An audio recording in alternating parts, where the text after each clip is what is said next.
Class 7th lesson 1 प्रभो।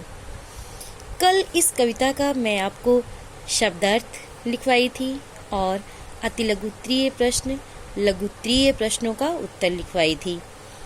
तो आज मैं आपको दीर्घ उत्तरीय प्रश्न का प्रश्नोत्तर लिखवाऊंगी। तो देखिए,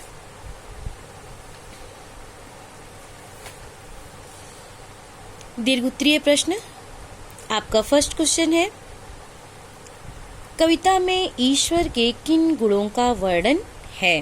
आपका क्वेश्चन है, दीर्घ उत्तरीय प्रश्न का पहला क्वेश्चन है, कविता में ईश्वर के किन गुणों का वर्णन है। तो आपका आंसर होगा,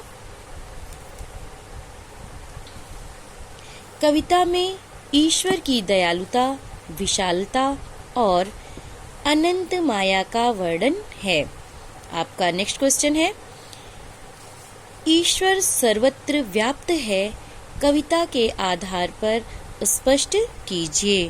तो आपका आंसर होगा, चंद्रमा की किरणें ईश्वर के प्रकाश का आभास करा रही हैं, सागर विशालता को प्रकट कर रहा है, नदियों का स्वर ईश्वर की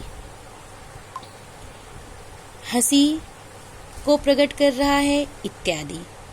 इससे पता चलता है कि ईश्वर सर्वत्र व्याप्त है।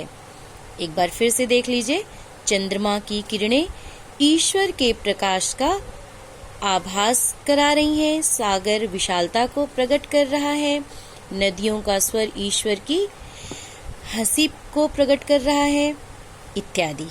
इससे पता चलता है कि ईश्वर सर्वत्र व्याप्त है। आपका नेक्स्ट क्वेश्चन है, प्रभो प्रेम में प्रकाश तुम हो, प्रभो प्रेम में प्रकाश तुम हो, पंक्ति का आशय स्पष्ट कीजिए। तो आपका आंसर होगा, कवि समस्त सृष्टि में ईश्वर के दर्शन कर रहा है, वह ईश्वर को धरती पर फैला हुआ प्रेम से भरा हुआ प्रकाश बता रहा है। एक बार फिर से आंसर देख लीजिए, कवि समस्त सृष्टि में ईश्वर के दर्शन कर रहा है, वह ईश्वर को धरती पर फैला हुआ प्रेम से भरा हुआ प्रकाश बता रहा है। आपका नेक्स्ट क्वेश्चन है, ईश्वर अनादि तथा अनंत है, कैसे। तो आपका आंसर होगा, ईश्वर अनादि तथा अनंत है क्योंकि ईश्वर जन्म मरण से अछूता है। ईश्वर अनादि तथा अनंत है क्योंकि ईश्वर जन्म मरण से अछूता है, आदि अंत से रहित है। आपका नेक्स्ट और लास्ट क्वेश्चन है,